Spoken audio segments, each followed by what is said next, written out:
Muy buenos días, queridos oyentes de Mater Fátima. Tenemos aquí un invitado especial para nuestra jornada de hoy. Estamos comenzando nuestra jornada guadalupana. El nombre es No estoy aquí yo, que soy tu madre. Y tenemos a Serefino. Bueno, realmente Serefino, se me ha olvidado el resto de tu nombre porque es un poco complicado. Te voy a pedir el favor de que tú nos cuentes quién eres y nos des todos tus apellidos, que son bastante largos. Sí, sí, bueno, pues antes que nada, buenas tardes, ¿verdad? Muchas gracias por la invitation, aquí VIP, estar aquí con Magdalena en este evento tan esencial, tan importante, de verdad. Y bueno, pues sí, antes que nada presentarme de mi nombre de pila de baptisterio, como me puso mi madre, ¿verdad? Déjenme, aquí traigo mi profile para que me vean. Ahí está mi profile picture. Yo soy de profesión, pues antes que nada, yo soy el maestro todólogo, sí, porque soy maestro. Pero no en la escuela, no te creas, yo no terminé la secundaria. Soy maestro de obra en albañilería, pues, pero soy maestro, ya tengo tiempo ahí. Y teodólogo, porque pues hablo de todo, pero bien elevado. Entonces soy teodólogo porque hablo de todo, pero bien acá, bien elevado. Y de nombre de pila, ¿verdad? Soy Serafino Usmail Hernández Patatotzin de la Mazmorra. Se rían, si así me llamo. Déjenles explico. Serafino, porque no te creas, yo vengo de un lugar humilde, sencillo, así como decimos por acá en México, ¿verdad? Mi choza es tu choza, ¿verdad? No, pues yo no tengo casa, tengo choza, mi huacal es tu casa también, pero Serafino, porque yo nací en un lugar, no se crean, yo vengo de un lugar muy humilde y cuando mi madre vio este rostro, dijo, este hijo mío algún día será fino. Por eso me llamo Serafino. Pues porque algún día seré fino, pero pues todavía no. Como les decía, yo vengo de un lugar bien sencillo acá en México, cerca del Estado de México, un lugar que se llama Huixquilucan, está en el mapa, así, Huixquilucan, pues porque me gusta el whisky, ¿verdad? Pues por eso, el whisky, ¿verdad? Ahí está, el Huixquilucan. Y bueno, también soy Usmail, porque pues cuando yo nací, mi padre no lo conocía, mi padre ya se había ido a trabajar a los Estados Unidos of América, ¿verdad? Yo creí que se había ido porque yo iba a nacer, yo pensé que me había abandonado, yo pensé que se había jodido, pues nada más porque sí, pero no, lo que pasa es que después me escribió unas cartitas que se fue a trabajar, y entonces en honor a mi padre me llamo Usmail, como las cartitas que me llegaban que decían Usmail, en honor a mi padre, ¿verdad? Hernández, pues porque todos en mi pueblo somos Hernández, también todos somos carpinteros, ¿verdad? Y Cuauhtlahuatzin, porque mi tatara, tatara, tatara, tatara, tatara, tatara, tatara, tatara, tatara, tatara, tatara, tatara, tatara, tatara, tatara, primo, ¿verdad? Se llama San Juan Diego Cuauhtlahuatzin, si nos parecemos, mira. Y de la Mazmorra, porque mi madre es la más morra de sus hermanas. Acá en México, que sea morra alguien es que sea bonita, que sea guapa, pues, ¿verdad? Entonces, pues yo soy, ¿de dónde creen que viene este rostro, Pues bueno, aquí estoy para servirles, pues yo soy Serafino Usmail Hernández con la Cuatzin de la Mazmorra, y bueno, pues aquí estoy, a ver, pues de qué se nos ocurre hablar el día de hoy, que es un día muy especial, muy, muy bonito, y pues bueno, pues a tus órdenes, Magdalena, ¿verdad? Entonces, Serefino, pues me encanta tenerte aquí con nosotros, qué placer. Y muchas gracias. como eres pariente de Juan Diego, pues te he llamado especialmente en esta tarde para que hablemos de los misterios del Nican Mopowa, que es donde está consagrada toda la historia de lo que fue el encuentro de Juan Diego con la Virgen. Entonces tú Yes. como pariente cercano, pues quisiera que nos empieces a contar sobre este evento tan maravilloso. Claro, pues el Nican Mopowa, ¿verdad? Es náhuatl, es la lengua náhuatl, la lengua de Juan Diego, y del Imperio Mexica, ¿verdad? Que significa literal, Nican Mopowa significa aquí se narra, aquí se relata, literal, Nican Mopowa, eso significa. Y así empieza este documento, que es un documento escrito por un indígena también de nombre Antonio Valeriano, ¿verdad? Tenía nombre así como de español, porque pues ya habían llegado los españoles, pero era un indígena que su lengua materna pues era el náhuatl, pero él era un indígena sabio que aprendió latín, aprendió español, y él es quien escribe el Nican Mopowa unos años unos años después, como 9 años más o menos, después de las apariciones. Entonces él escuchó directamente de Juan Diego, y el Nican Mopogua, hay muchos documentos históricos, pero el Nican Mopogua es el más completo, el más bonito, de donde se le puede extraer muchísimo, ¿verdad? Y que literal, la traducción de náhuatl es: aquí se relata, aquí se narra lo que sucedió, ¿verdad? Lo que hablaba Juan Diego en la tradición oral de lo que él había visto, y la aparición de la Virgen. Y es un documento precioso, hermosísimo, con muchísimo, ¿verdad? Entonces, y a mí me gusta decir, ¿verdad? Esto lo aprendí del padre Chávez, que se traduce como aquí se narra o aquí se relata, no como aquí se cuenta, porque no es un cuento, ¿verdad? Son sucesos históricos, reales, que sucedieron, ¿verdad? Por eso decimos sucesos, porque sucedieron, ¿verdad? También hay unos tacos de sesos que son muy ricos, pero no, eso son otras cosas. Pero bueno, entonces, ¿qué más quieres que te platique? Dime por ahí qué se te ocurre, de qué hablemos, a qué.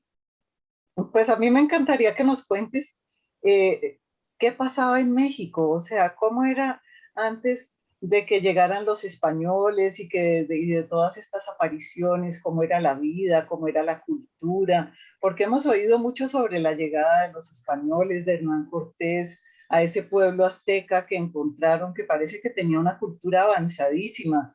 Me gustaría que nos contaras un poco sobre eso, que en México conocen mucho esa historia, pero como nos están oyendo desde otros países de Latinoamérica y el mundo, necesitamos poner a nuestros oyentes en contexto de qué era lo que estaba sucediendo allá en ese momento. Sí, pues yo no estaba ahí presente en esos momentos, ¿verdad? Pero sí te puedo platicar un poquito, sí te puedo platicar. Y no te creas que todo el mexicano sabe, ¿eh? No te creas. Sí dicen que todo mexicano es guadalupano, pero no te creas, ¿eh? Más o menos, más o menos. Pero mira, sí, efectivamente, el imperio mexica, ¿verdad? Y todo el imperio azteca, que era donde lo que vinieron a descubrir los españoles cuando descubrieron América y se encontraron con estos indígenas, ¿verdad? Que era realmente una cultura civilizada, ¿sí? Y con cosas impresionantes, avanzados en muchísimas cosas, por ejemplo, en la astronomía y en la forma de construcción, de trasladar pirámides y la religiosidad que tenían, pero también no habían descubierto muchas cosas que los españoles ya, por ejemplo, ya trajeron, ¿no? Por ejemplo, llegaron en grandes navíos y llegaron, ya habiendo descubierto muchísimo más y con una tecnología para esa época pues muy distinta, ¿verdad? Muy distinta a lo que se encontraban. Sin embargo, llegaron también a sorprenderse con la gran cultura que había, con la gran civilización con la que se encontraron. Y bueno, pues para entender esto es bueno entender un poquito, no sé si ustedes vieron la película, si no se la recomiendo, la película de Apocalipto, que es una película de Mel Gibson, el que hizo la misma de Passion of the Christ, ¿verdad? La Pasión de Cristo. El mismito autor, director de esa película, hizo una que se llama Apocalipto, que me gusta mucho esa película porque justamente termina, no les voy a contar nada, pero para no les voy a hacer ningún spoiler o como de quien dice, ¿verdad?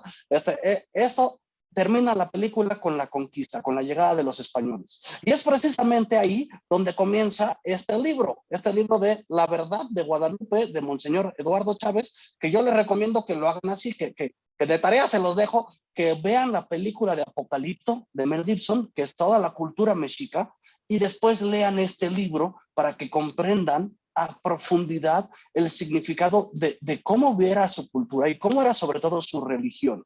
Porque acuérdate que también en ese entonces la religión era la ley, ¿sí?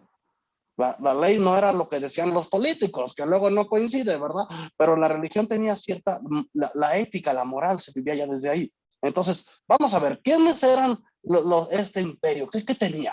Había, para empezar, había una división, ¿no? Como en todas partes, había clases sociales, ¿no? Y allá había, por ejemplo, los nobles y los macehuales. Los macehuales eran lo contrario al noble, ¿verdad? El de la casta de hasta abajo, la populacha, la raza, pues, ¿verdad? El más humilde, el más sencillo, a eso se les llamaba macehuales. Y Juan Diego, precisamente, Juan Diego era un macehual. Juan Diego no venía de ninguna casta divina ni nada así, ¿verdad? Era un macehual. Y en ese entonces, pues la nobleza tenía, se les consideraba divinidades. y obviamente ellos hacían ciertos rituales que incluso incluían sacrificios, a veces de muerte, a veces de dolor, ¿verdad? Sacrificios que hacían a los dioses, ¿sí? Y tenían múltiples dioses, ¿verdad? El dios de la lluvia, Tlaloc, ¿verdad? Y diferentes dioses. Pero ellos pensaban en esta religiosidad que tenían, ellos pensaban que tenían que alimentar a los dioses y por eso sus sacrificios tenían que alimentar al dios Sol en particular, porque el Sol, según la cultura de ellos, descendía todos los días. Nosotros decimos que anochece, ¿verdad? Se pone el sol y anochece. Ellos pensaban que el sol entraba al inframundo y tenía que luchar para volver a nacer el día siguiente y volver a brillar para ellos. Entonces ellos pensaban que con sus sacrificios estaban salvando al universo entero, ¿verdad? No los hacían por nada, por violentos o por malditos, sino que lo hacían como realmente un sacrificio. Estaban sacrificándose y sacrificando a otros, inclusive a veces a sus niños, a sus propios hijos, y sacrificaban para poder alimentar al dios Sol, ¿verdad? Al dios Sol. Ahora, dentro de esta cultura, pues obviamente hubo confusión. Cuando los españoles llegaron a ver todo, pues no comprendieron hasta mucho tiempo después lo que estaba sucediendo en realidad. Y obviamente se escandalizaron. Pues, ¿quién no se va a escandalizar? Bien, van a ver la película de Apocalipto, pues sí está fuerte, ¿eh? Ahí no la vayan a ver con sus hijitos, ¿eh? Está fuerte las escenas de violencia, pero para que comprendan lo que era el imperio y cómo estos sacrificios que hacían era parte de su religión, ¿sí? De su religión. Y no es que fuera demoníaca ni nada así. No lo confundamos. Aunque sí es fácil de pensar que fueran cosas muy sádicas, porque incluso hoy cuando vemos un sacrificio así vamos a decir, oye, eso no está bien, ¿verdad? Pero podemos comprender toda la riqueza, hoy ya podemos comprender toda la riqueza que había en esa cultura de los indígenas, de los aztecas, de los mayas, de los mexicas, etcétera, ¿sí? Era una cultura donde ensalzaban la vida, porque para ellos, y suena paradójico porque ellos sacrificaban para morir, pero estaban pensando que estaban alimentando al Dios y estaban salvando al universo a través de esos sacrificios. Pero, sin embargo, ellos anhelaban y toda su religiosidad, todo lo que hacían iba en torno a la vida, ¿sí? Ellos hablan mucho de flor, de canto, ¿sí? El color verde del jade, que es como verde azuloso, todo eso significaba vida. Y para ellos te dije que había los macehuales y había la nobleza y las diferentes clases. Solamente los de la alta nobleza, los emperadores, podían utilizar el color jade en su ropa. Los demás traían el color natural de la yate, que es el que traigo aquí. Ahorita pues ya pasó, yo ando muy fashion con mis colores aquí, así como me hicieron, un designer me hizo un designer, pero acá el color natural de la yate, ¿verdad? Es el color que usaban los macehuales. Y no podían usar más que el color de divinidad, de vida del jade, los emperadores. ¿Sí? Y esto es importante para el ratito que hablemos de cómo venía vestida pues, la Virgencita de Guadalupe, ¿verdad? Entonces, pero bueno, para que lo entendamos, para ellos, a pesar de que sí sacrificaban, para ellos la vida era importantísima. Incluso, te digo, sacrificaban de todo, tenían lo que llamaban las guerras floridas, ¿verdad? Que no es que sucedieran allá en la Florida, en Miami, no era aquí en México, ¿verdad? Eran las guerras floridas porque eran guerras de flor. Para ellos la flor, el canto, el baile, era importantísimo, era la forma de hacer oración y de celebrar la vida, que era lo más importante para ellos, ¿verdad? Y entonces, ellos tenían estas llamadas guerras o batallas floridas, donde se peleaban entre diferentes tribus, ¿sí? Los aztecas con los toltecas contra los mexicas, pero no para matarse, como en la Segunda Guerra Mundial, ¿verdad? Que iban así, traca, no. Estos iban a capturar, y eran guerreros y capturaban a otros, y a ellos eran a quienes sacrificaban.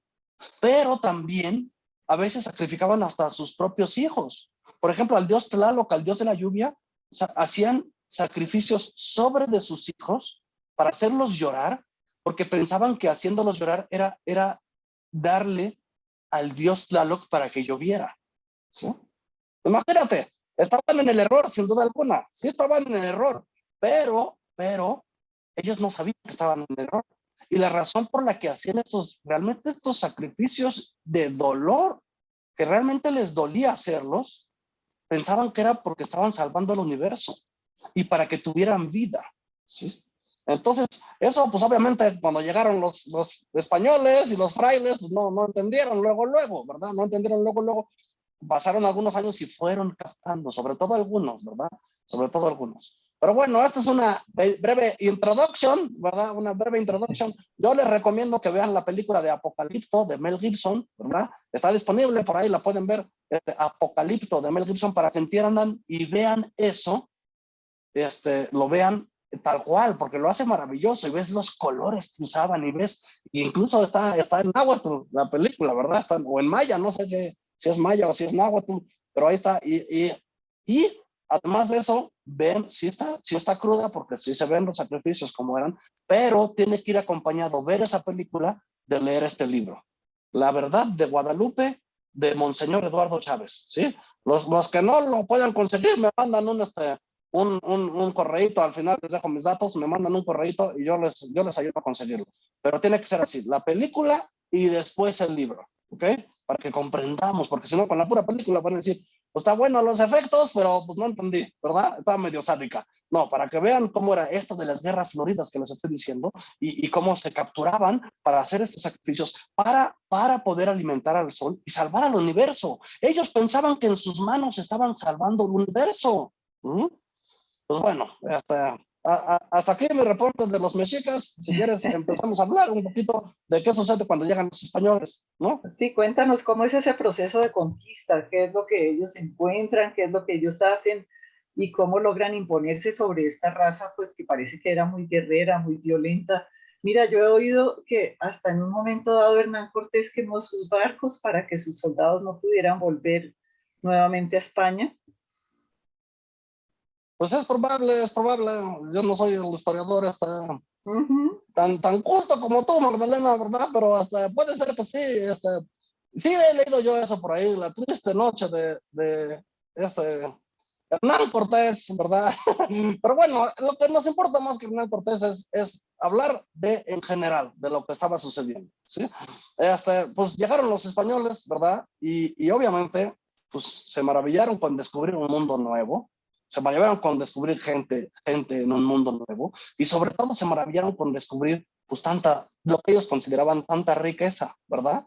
Imagínate tú que cuando veían las pirámides, uno puede venir ahorita a México a visitar las pirámides de Chichen Itza en el estado de Yucatán, al sur de México, ¿verdad? De paso se pasan por Cancún y van a ir ahí cerquita de Cancún, 1 hora y media está la pirámide de Chichen Itza y se puede ver cómo está la pirámide, pero ya no se ven los colores que tenía, porque antes estaban pintadas de colores. Ahorita se ve la piedra, así gris natural, ¿verdad? Pero se veía antes, eran de colores y además estaban como cubiertas con una mica, las pirámides, como de minerales. Y entonces cuando le daba el sol, esas pirámides brillaban. Imagínate, un poquito así se ve en la película de Apocalipto, ¿eh? Pero imagínate, los españoles llegan y ven las pirámides, pensaron que eran de oro o algo, porque cuando les daba el sol, pues resplandecían. Y era algo maravilloso. Y entonces empiezan a ver, y por un lado, se empiezan a maravillar positivamente de lo que ven, y por otro lado, se empiezan a asustar por lo que ven, ¿verdad? En los rituales, en los sacrificios y en decir esto. Y además acuérdate que no se entendían al principio, ¿verdad? Unos llegan hablando español antiguo y otros llegan hablando, y otros estaban ahí hablando maya y náhuatl y todos estos dialectos maravillosos, ¿verdad? Que son coloridos, estos lenguajes son profundos, son coloridos, ¿no? Tú, por ejemplo, ¿alguna vez has escuchado el alemán? Que juntan palabras, ¿no? Dicen, Sí, por sí. ejemplo, en alemán, yo te digo, pues porque yo estuve ahí, yo hablo un poquito de alemán también. Entonces se dice Fußball-Weltmeisterschaft. Es una sola palabra en alemán, pero es conjunto de muchas palabras. Fútbol, campeonato, fútbol mundo campeonato. Para decir el mundial de fútbol, en Alemania dicen Fußball-Weltmeisterschaft, ¿no? Son bien sofisticados. Y lo mismo el náhuatl, eran palabras así que lograban conjuntar para hacer música con sus palabras y para dar términos nuevos. Tenían esa capacidad, ¿sí? Entonces, son idiomas muy lindos, muy bonitos, muy ricos. Ahora, ¿qué pasa? Al principio, cuando llegan los españoles, pues ellos piensan que en cierta forma, no se esperan, en cierta forma piensan también que son nobles o divinos, enviados desde lo alto, porque llegan de entre las nubes en los barcos, en el mar, ¿sí? Y eso de las nubes, pues es religiosamente, ya sabemos, para ellos significaba que venía del cielo. Y para nosotros también. Por eso cuando Moisés sube al monte, estaba cubierto por las nubes, ¿verdad? Y la nube de Dios con Moisés en el desierto se reconoce como algo divino, ¿no? Entonces, pues también para ellos era algo así, ya en su religión ya eso era algo divino. Entonces los ven como con una superioridad, para empezar. Pero el emperador les manda oro, como diciendo, pues aquí tienen, ya váyanse, ¿sí? Aunque eso les surgió al revés, porque ¿qué es lo que más les gustaba a los españoles? Pues el oro, ¿verdad? Toda esa riqueza. Y el oro era importante para el imperio y los indígenas antes en México, porque el mexicano es la fusión que hoy hay entre español y todas el imperio azteca y maya y mexica y tolteca, etcétera. Hoy esos somos los mexicanos, pero antes era los indígenas, ¿verdad? Y entonces para ellos, el oro era importante, sí, por supuesto, porque era un color bello, pero el color más importante para ellos era el verde, el del jade, el turquesa, porque ese color significaba vida. Entonces para ellos era mucho más, si lo pones a un valor económico, valía muchísimo más la pluma del pájaro quetzal, que era de un color verde. Búsquenlo en Google, pluma de pájaro quetzal, un color precioso, maravilloso. Eso valía más que un montón de oro, ¿sí? Entonces para ellos darles el oro era como si nada. Pero ¿qué pasa? Llegaron españoles, sí, a conquistar. Llegaron primero puros soldados, puros hombres. No llegaron con mujeres, no llegaron con frailes. Esos llegan después. Primero llegan puros soldados, ¿verdad? Ya después regresan y dicen que descubrieron América y vuelven otra vez ya con más hombres, soldados, y ya traen a 12 frailes. Pero al principio venían bien poquito, creo que venían 2 o 3 frailes y uno de ellos se murió en el camino, ¿no? Pero ya después llegan los 12 frailes que eran la creme de la creme, ¿verdad? La élite de los frailes evangelizadores. Y que a pesar de que eran los mejores de los mejores, imagínate, eran 12 para una población tan grande de los indígenas. Era una población, era gigantesca, era muchísima gente. Y solo 12 sacerdotes. Y todos los demás, pues se decían católicos, digo, no todos, ¿verdad? Pero en general había unos que saqueaban, que abusaban de sus mujeres, que abusaban de las tierras de los otros y que los utilizaban como esclavos y se hacían llamar católicos. Entonces imagínate, todavía si era de por sí poquitos frailes y tratar de culturizar en la religión y convertir y evangelizar a tantos indígenas, pasarlos de una religión de sacrificios humanos que ellos, los frailes, no habían comprendido y que sí veían como algo satánico, pues porque, pues ¿quién no va a ver algo satánico cuando alguien mata a alguien así nada más para ofrecerlo? Pues de primera impresión sí dices, oye, ¿qué onda? ¿Verdad? Pero ya después se conoce un poco más sobre la cultura, ¿verdad? Ellos van conociendo y imagínate, tratan de convertirlos y luego van a la iglesia, a la misa y ven a los otros españoles que son los mismos que los están saqueando, que están abusando de sus mujeres, que los están tratando como esclavos, etcétera. Entonces era bien difícil que se convirtieran, ¿no? Claro, no debieron tener mucho éxito al principio, ¿no es No cierto? tuvieron nada de éxito, nada, nomás poquitos como Juan Diego y su tío Bernardino, poquitos eran los que ya, incluso Juan Diego ya tenía un nombre católico, ya estaba bautizado, porque antes es Cuauhtlatoatzin, que es el águila mensajera, ¿verdad? Cuauhtlatoatzin, ya por eso es Juan Diego Cuauhtlatoatzin. Pero Juan Diego, cuando llega la Virgencita, él sí era de los pocos que ya se había bautizado y ya llevaba de nombre Juan Diego. Es un nombre que no es maya ni náhuatl, es un nombre que viene de los españoles, ¿verdad? De los santos, ¿verdad? Juan, Johannes, ¿verdad? Pero bueno, entonces, Sí. Entonces, esto sucede, ¿verdad? Intentan, realmente intentan. Ya después llegaron mujeres y ya se establecieron y ya llegaron familias y ya fueron creciendo y fueron, pero al principio fue bien difícil. Fue bien difícil. El descubrimiento de América es 1492 y la conquista se da entre 1519 más o menos y 1521, ¿verdad? Y luego 10 años en lo que construyen los templos y llega más, se va poblando de más españoles que vienen y demás, y van evangelizando. 10 años al menos de intento de evangelización, y casi nadie hasta que llega la Virgen en 1571, ¿verdad? Y entonces aquí entramos ya en el tema que queremos tratar hoy, que son los misterios del Nican Mopohua, ¿no es Sí. cierto? Ya que es el libro que nos deja tu pariente Juan Diego, no, perdón, tu pariente, olvidé su nombre, que es el, Valeriano, Antonio Valeriano, ¿verdad? Valeriano. Sí, Que sí. él es de la época de Juan Diego, pero él es un indígena que ya después Ujú. de la conquista ya es un cuate sabio, es inteligente y recibe la educación de parte de los frailes. Él aprende bien el español, aprende bien el italiano, no, el latín, ¿verdad? Y él escribe el Nican Mopohua, obviamente lo escribe en náhuatl, Nican Mopohua, ¿verdad? Pero comprendiendo desde él es indígena de nacimiento y conoce la cultura y es un converso y ha sido educado, entonces él es el que escribe. Ahora, él no escribe el Nican Mopohua pues para ¿cómo se dice? Esparcir la noticia. No, ya se sabía. Él lo escribe para que no se pierda, para que no se olvide, ¿verdad? Por eso dice, aquí se relata, Nican Mopohua, pero no, el objeto de él escribirlo no es para que se dé a conocer, porque ya se conocía. Ya se escribe esto, se escribe 9 años después del acontecimiento guadalupano, ¿verdad? Y, y, pero es Antonio Valeriano, este indígena, ¿verdad? Que escribe el Nican Mopohua. ¿No? Y que es una belleza, es una chulada, hay que leerlo, pero yo creo que si uno lo lee así directo, va a decir, ay, qué bonita poesía, qué bonito está esto, pero yo creo que hay que ir a la fuente, que es la autoridad, que es el mismo Eduardo Chávez, ¿verdad? Que es el padre, que además que fue el postulador de la causa de canonización de Juan Diego, San Juan Diego, ¿verdad?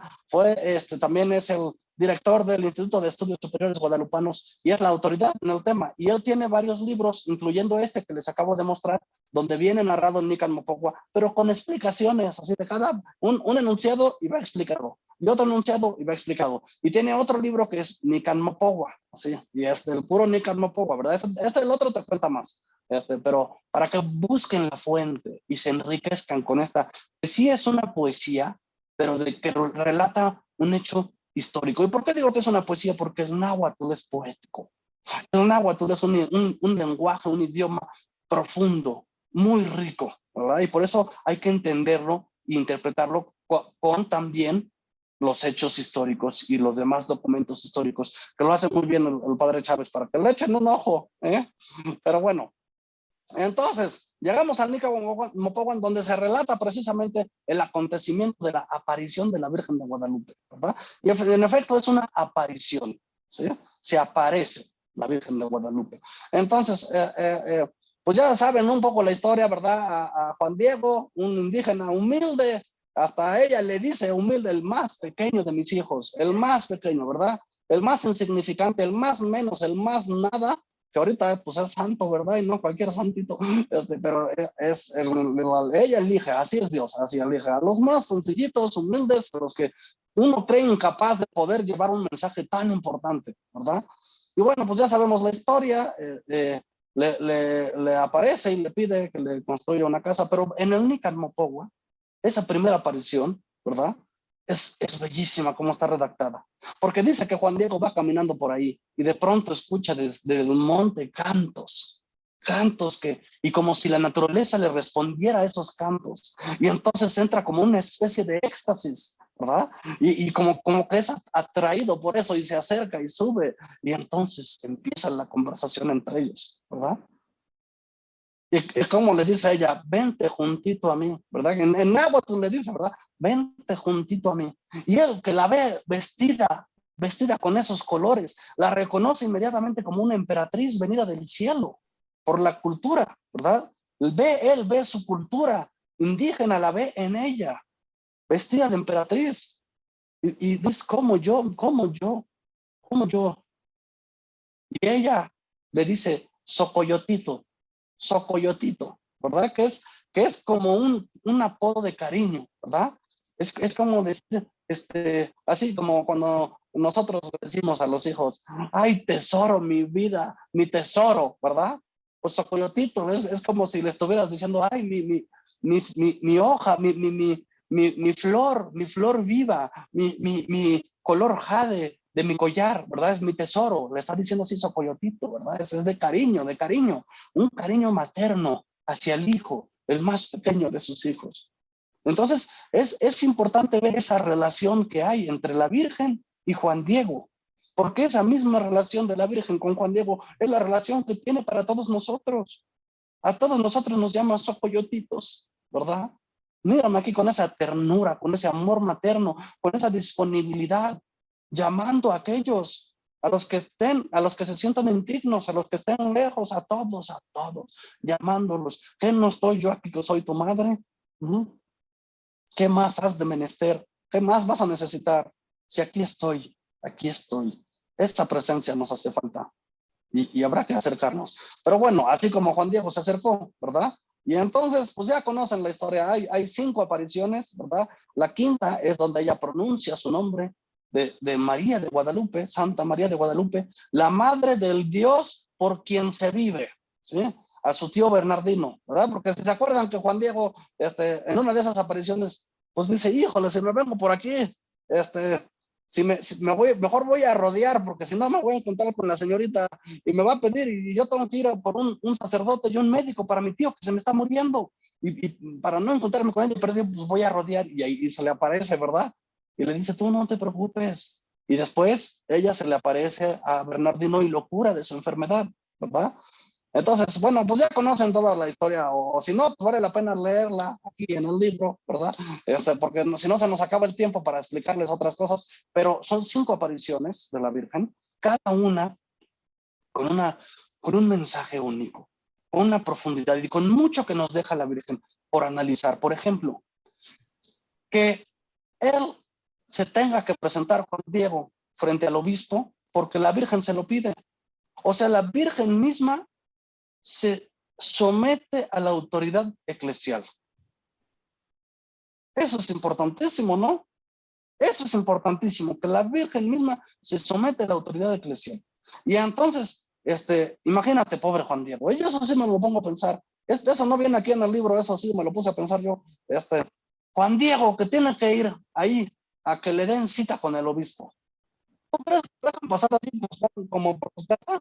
No, ni tenías, o sea, así imagínate tú cuando quieres ir a ver hasta, pues no sé, al señor presidente de tu país, quieres ir a tener una cita con él, ¿tú crees que te van a dejar pasar así nada más? Pues no, ni con cita. A veces dicen, si tenía cita, pues ya se fue. Ni en el dentista te atienden a tiempo, fíjate. Y él tener que ir ahí, y además que él quiera hablar con el obispo, lo bullearon, se burlaron de él. Y entonces él regresa con la Virgen y dice, es que te dije que yo no era el indicado, tienes que buscar a otro, pero así actúa Dios. Y lo dice la misma Santa María de Guadalupe, cuando antes de que sea la aparición de Guadalupe, cuando es la aparición de San Gabriel, ¿verdad? Y va y le dice que ella va a ser la madre de Dios, y ella va con su prima Isabel y declama el maravilloso Magnificat, ¿verdad? Y dice, enaltece a los humildes. Es que así actúa Dios, enaltece a los humildes. Juan Diego hoy es San Juan Diego, pero fue cuando era nada más Juan Diego, ¿verdad? Que nadie lo conocía, que nadie sabía quién era. Él que vaya. Y todavía va y insiste con el obispo. Imagínate cuántas horas estuvo esperando afuera, a ver si le abrían, tocando la puerta. Y no le tocaba así de ábranme. Pues era así como, pues, uno le da pena esas cosas también. Uno se siente frente al obispo, una autoridad, y uno se siente chiquito, pues entonces, ¿verdad? Entonces que regresa y le dice a la Virgen, pues ya fui, pero pues como que no me hicieron caso, ¿verdad? Que me pidieron una señal. Y la Virgen da la señal, pero esa señal también es una muestra de sometimiento a la autoridad de la iglesia, de quien ella es madre de la iglesia, ¿verdad? Entonces, es algo muy importante resaltar eso, porque todos somos iglesia. Y la iglesia no es nada más, pues, el Papa y los sacerdotes, todos somos iglesia y todos somos parte de esa iglesia. Y me gusta cómo el Papa Francisco volteó la jerarquía de la iglesia, ¿no? Y dijo, el Papa está al servicio de los demás, no es nada más que sea la autoridad, es que está al servicio de todos. Entonces, es bueno resaltar eso, que hasta la Virgen se somete a esa autoridad de la iglesia, porque también sabe que la autoridad de la iglesia viene de la cabeza de la iglesia, que es su hijo, su mismísimo hijo, ¿verdad? Entonces, pues, para hacerle cortito el rollo, ¿verdad? Llega Juan Diego y ella le da la señal y ya sabemos la historia que le dice, pues, ¿cuál va a ser la señal? Pues recoge unas flores ahí y llévaselas al obispo. Y Juan Diego piensa, pues, ¿cuáles flores? Acuérdate que la flor es importantísima. Flor y canto. Flor significa vida y es belleza. Pero él sí dice, pues, ¿cuáles flores? Si aquí en el monte, en invierno, pues no crecen. Pero aún así, imagínate, a mí me hace pensar, ¿será la misma duda que tuvo la Virgen cuando se le aparece el ángel Gabriel? Le dice, ¿cómo ha de ser esto de que yo sea la madre de Dios si no conozco varón? Que no es una duda de desconfianza, es una duda de, ¿cómo será? Pero Dios puede, ¿sí? Y lo mismo Juan Diego, pues ¿cómo me mandas por unas flores si aquí no crecen en invierno, verdad? Pero va, obedece, confía y se encuentra con unas flores hermosas, unas rosas de Castilla, que crecen en España, no en México. ¿Sí? Y entonces se las pone en su ayate, ¿sí? Que pues es parte del atuendo que él tenía y que precisamente lo usaban para cargar, ¿verdad? Y entonces pone todo eso y otra vez va obediente, otra vez frente al obispo, a someterse, ¿verdad? Y a las burlas, porque pues ahí va, ¿y qué traes ahí? Y no es para que lo veas tú, es para que lo vea el obispo. ¿Qué traes? ¿Qué traes? Y trataron de quitarle. Y meten la mano y milagrosamente no pueden sacar nada, no sienten nada, pero está lleno de flores. Y lo molestaron, le bullearon. Por eso cuando uno también piensa en el evangelio, cuando se da cuenta de que no fue fácil para Juan Diego todo esto, pues le mandó a hacer la Virgen. Si él era el humilde, él ¿quién iba a ser para hacer esto? Y aún así obedece y va. Y entonces uno piensa en el evangelio cuando Jesús dice, bienaventurados seréis cuando os persigan en mi nombre por mi causa. Pues eso le pasó a Juan Diego mientras llevaba las flores, Antes de que se apareciera la Virgen, fue sacrificio también. O sea, lo molestaron, le decían, que tú quieres ver al obispo, pues tú quién eres para ver al obispo, ¿verdad? No, pues que me mandó, ¿quién te mandó? Pues quién le va a creer, ¿verdad? Pero ya cuando entra el obispo, y es cuando suelta y le dice, esta es la señal, y él piensa que son las flores, pero dejan caer y se va pintando en ese momento. Las flores mismas, yo creo, se va pintando. La bellísima imagen que está aquí. Aquí a la vuelta, ahorita a ver si me doy una vuelta yo, ¿verdad? Se pinta. Y vale la pena hablar un poquito de una palabra que me gusta mucho, antes de que yo les enseñe eso que se pintó, porque traigo aquí la imagen para que la veamos, ¿verdad? Y les explico un poquito, pero antes de eso quisiera yo hablar de una palabra importantísima, que es la inculturation, ¿verdad? En inglés dicen inculturation, la inculturación, ¿verdad? Porque la Virgen hace una auténtica inculturación. ¿Qué significa esto? Desde antes, si uno ha estudiado la historia de la iglesia, seguramente habrán escuchado en algún lugar la frase en latín que dice semina verbi, semina verbi, que se traduce como semillas del verbo. Y esto significa que hay en todas las culturas, en todas las diferentes religiones y culturas, hay semillas del verbo, hay luces de verdad, ¿sí? Aunque se tenga error, hay luces de verdad y la evangelización debe ir inculturando, es decir, tomando, reconociendo esas semillas de la verdad, semillas del verbo, para partir de ahí sacar del error y evangelizar en la verdad, ¿sí? Y esto lo hace precisamente, ¿sí? Por eso resulta extraordinaria la evangelización inculturada que se realiza en María, que es la primera discípula, la misionera del amor divino, ¿verdad? Miren, se los voy a leer aquí así como dice en el libro. En el acontecimiento guadalupano, uno observa y constata con asombro la manera tan maravillosa de cómo son captadas y tomadas esas semillas de la verdad, esas semillas del verbo que les explicaba yo. Cómo se purifica quitando todo error y cómo todo se lleva a la plenitud en Jesucristo.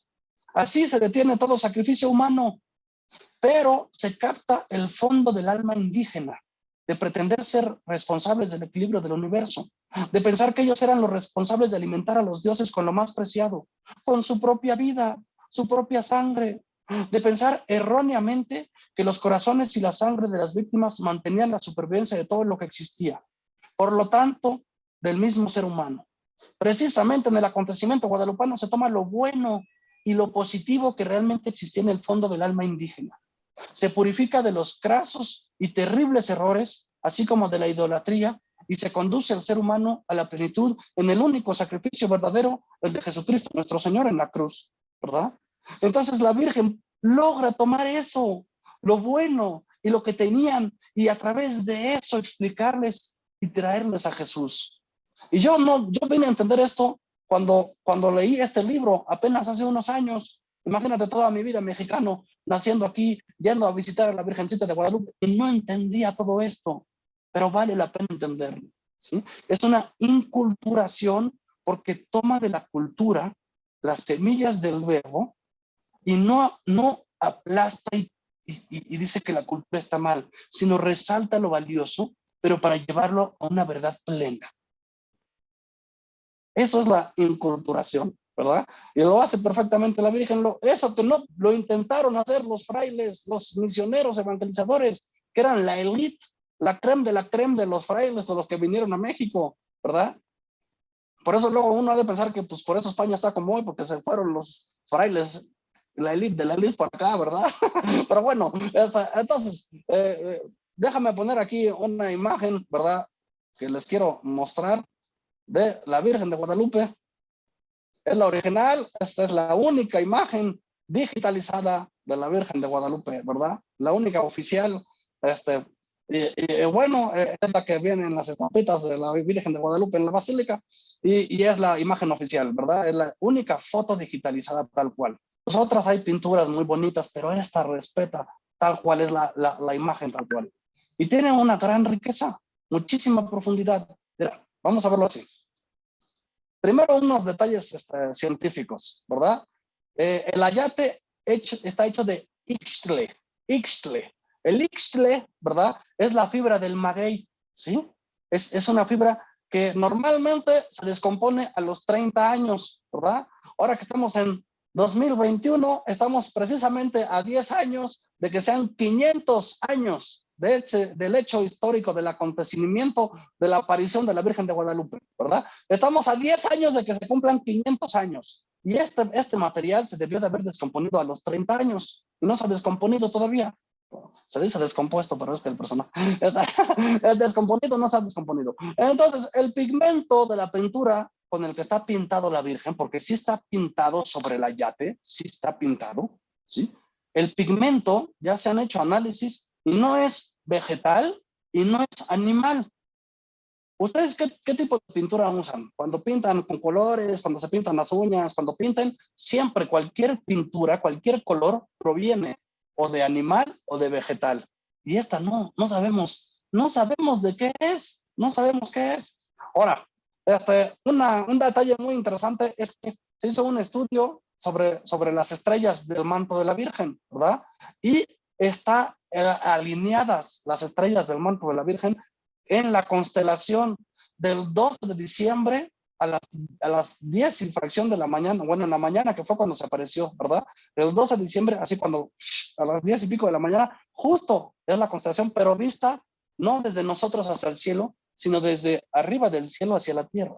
Está como al revés, volteada, ¿sí me explico? Qué detalle tan bonito, qué detalle tan bonito. Esas son las estrellas en el manto de la Virgen. Ahora, hay un conferencista aquí que nos va a compartir una conferencia, el buen David Ojeda, que nos va a hablar sobre el embarazo de la Virgen, que su abuelo, don Fernando Ojeda, hizo una canción a raíz de la música, hizo música a raíz de las estrellas. Usando las estrellas, lo puso así en un pentagrama y hizo una canción, ¿verdad? Para que luego la escuchen, don Fernando Ojeda. Y bueno, se han hecho muchos estudios, por ejemplo, para ver en los ojos de la Virgen, ¿sí? Con un zoom, con una foto, así un zoom, y en los ojos de la Virgen se ve justo los que estaban ahí, ¿verdad? Se ve al fray Juan de Zumárraga de rodillas y se ve a otras personas que estaban justo ahí en el momento. Es lo que estaba viendo la Virgen. Y luego se tomó esto y se hizo otro zoom, super zoom, ¿verdad? Y se vio el ojo del fraile y se ve a Juan Diego sosteniendo el ayate. Eso es espectacular, eso no lo pueden pintar, eso no lo pueden pintar. Ahora, vamos a ver los signos que son importantes, porque los signos que les dije ahorita, pues son cosas científicas para los que no creen y tal, para que vean que si hay una aparición y si hay un milagro. Es un acontecimiento salvífico, ¿verdad? Ahora, vamos a ver los símbolos o los signos que son los importantes, que son los que vieron los indígenas. Porque, mira, tú ponte a pensar, 10 años después de la conquista, ya habían llegado más frailes y todos estos frailes no lograban bautizar casi a nadie, no lograban evangelizar y convertir, eran poquitos y eran rechazados. Y además, como dice el Nican Mopowa, existía una paz. Después de la conquista existió una paz, pero era la paz de los sepulcros.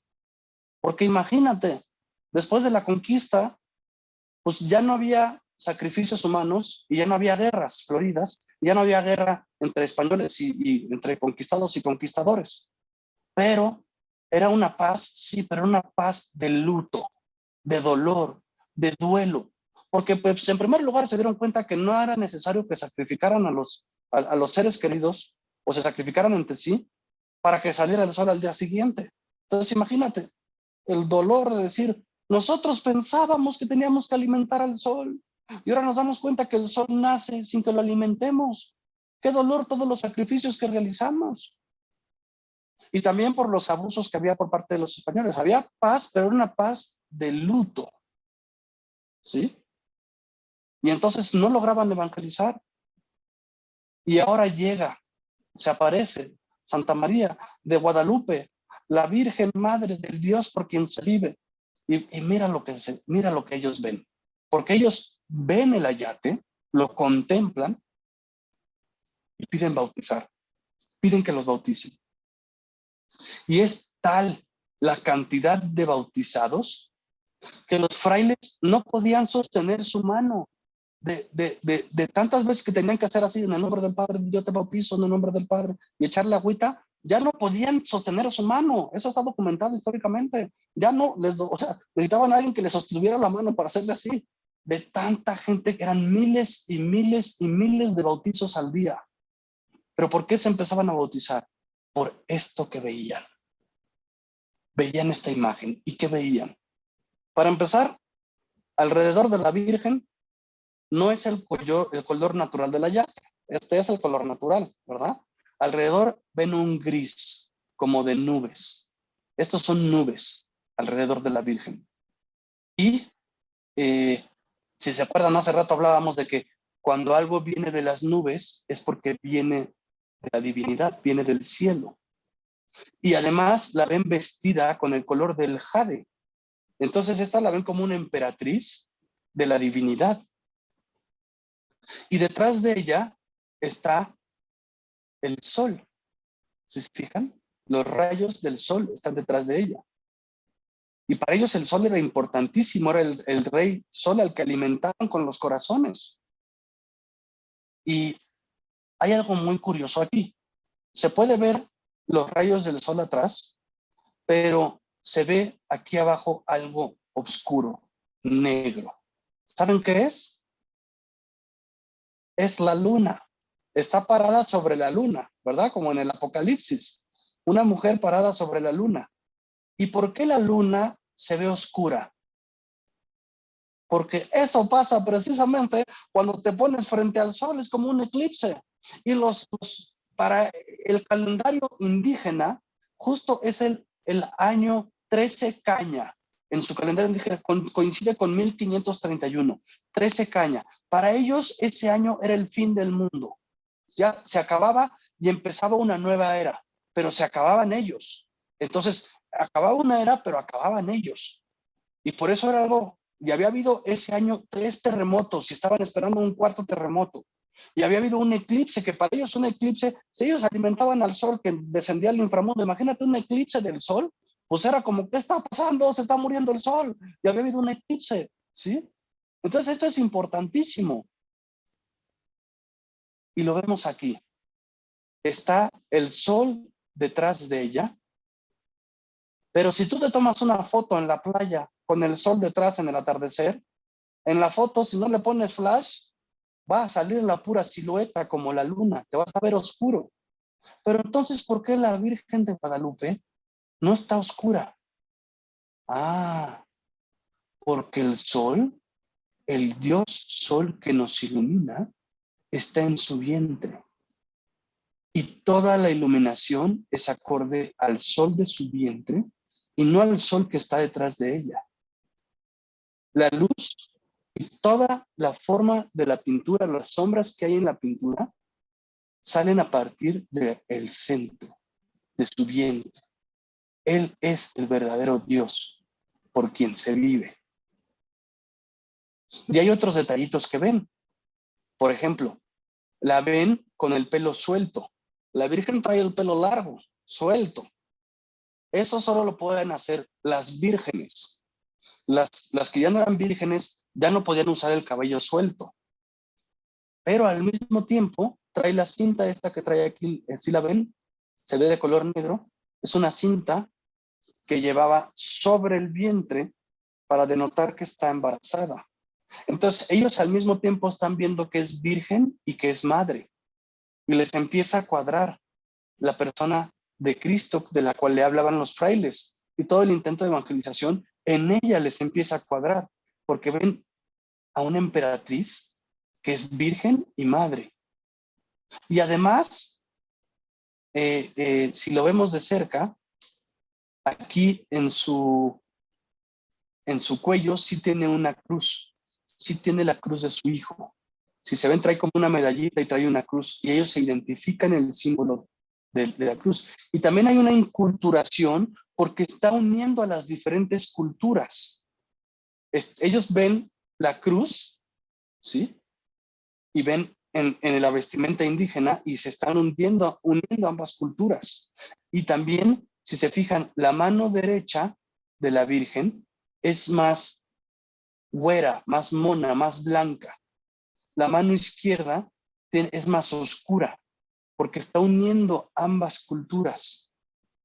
Y hay una inculturación porque los españoles la ven rezando, porque la ven con las manos juntas, ¿verdad? La ven con las manos juntas así rezando. ¿Cómo se ponen los niños cuando rezan? Pues así, Diosito, por favor, te pido por mis padres, etcétera, ¿no? Ponen las manos así. Pero los indígenas que no rezaban así, para ellos la oración era flor y canto, también la ven rezando. Porque si se fijan, solo hay un pie sobre la luna. El otro pie lo podemos ver en su vestido, que está doblada la rodilla. Porque la Virgen está rezando también en la cultura de ellos. Porque está bailando. La Virgen está bailando, está saltando sobre un pie y está bailando, está rezando. Está rezando también al mismo tiempo. Entonces ellos están viendo todo esto y al mismo tiempo con las manos también está diciendo que se le construye una casita, un templo. Y cuando se construye un templo o una casa, sobre todo en la cultura indígena, maya, azteca, etcétera, si tú ibas y ahorita ves el gran templo de Chichén Itzá y la pirámide, esos eran templos, Para tú construir una civilización, una ciudad, lo primero que construías era un templo, ¿sí? Lo van a poder ver si ven la película de Apocalipto. Las grandes pirámides no es donde vivían. Ahí vivían quizás los emperadores, eran los centros de rituales, eran los templos. Pero ellos vivían en casitas y en chozas adentro en el bosque y por ahí, ¿verdad? No vivían dentro de las pirámides eran templos. Entonces, cuando se quería hacer una civilización, una ciudad, lo primero que se construía era el templo. Y por eso la Virgen está diciendo, quiero que me hagan mi templo, mi casita, para yo venirles a presentar a mi hijo. Y si vemos, ella trae el color del jade y del oro, pero también trae el color del ayate natural. También trae el color natural. Y el ángel que está aquí abajo, un ángel que es mensajero, está tomando con una mano el, el manto verde de color jade y con otra mano el ayate del vestido que tiene, diciendo que se une cielo y tierra en ella, hablando de la encarnación. En ella se unen cielo y tierra, ¿sí? Y si vemos detenidamente, de forma cercana, el vestido de la Virgen, vamos a ver que está coloreado con múltiples flores. Pero al mismo tiempo esas flores, los tallos de las flores, representan ríos de sangre. Los tallos, si los ves como tallos o los ves como ríos de sangre, y las flores también parecen cabezas o corazones. Es al mismo tiempo flor, y ahí están viendo toda la simbología de los rituales y sacrificios que ellos hacen. Si tú sigues todos los tallos, todo va a apuntar al centro, hacia una florecita que está ahí, hacia el vientre de Jesús. Y ella con eso está diciendo, no hacen falta más sacrificios excepto el sacrificio único de mi Hijo, el verdadero Dios encarnado, el Dios por quien se vive.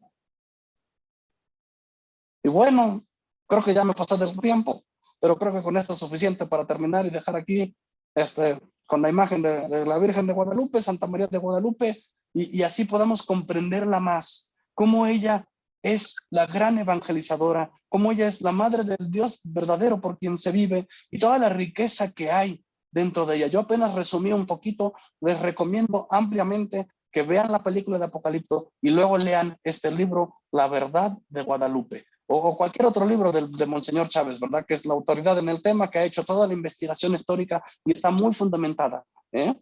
Bueno, pues muchas gracias, Magdalena. ¿Te parece si cerramos con un Ave María por todos los que nos están viendo y para festejar a la Virgen de Guadalupe hoy, a 10 años de los 500 años de su aparición, ¿verdad? Claro que sí, Serafino. Es que, mira, te confieso que de muda de asombro de tantas cosas que me contaste tan hermosas. No conocía que la Virgen tuviera ese simbolismo tan grande y ahora entiendo pues que fue como el efecto que tuvo sobre la población indígena que la conoció y por qué es ese amor tan grande que tienen especialmente en México a la Virgen de Guadalupe. Entonces, celebrémosla hoy en su día. Eh, Esta es la primera conferencia de varias que vamos a tener hoy, que esperamos les gusten mucho y nos lleven a todos a amar cada vez más a esta Virgen que no viene sola, sino que trae en su vientre a Jesús. Entonces, oremos un Ave María y bueno, terminamos esta conferencia. Y te agradezco mucho todo lo que nos has contado tan bonito. No, Dios te gracias a ti, un salve gusto. María, llena eres de gracia, el Señor es contigo. Bendita tú eres entre todas las mujeres y bendito es el fruto de tu vientre, Jesús. Santa María, Madre de Dios, ruega por nosotros los pecadores, ahora y en la hora de nuestra muerte. Amén. Bueno, muchas gracias, Serefino. Esperamos verte en otra oportunidad y seguir hablando de nuestra Madrecita del Cielo. Sí, bueno, pues ya veremos cómo está mi agenda, pero yo con mucho gusto, ya sabes que aquí estoy para servirles a ustedes y a la morenita celestial. Pues bueno, un abrazo para todos los que nos están viendo y les recomiendo mucho las otras conferencias que van a estar muy buenas, muy buenas. Bueno, ok, chao, chao.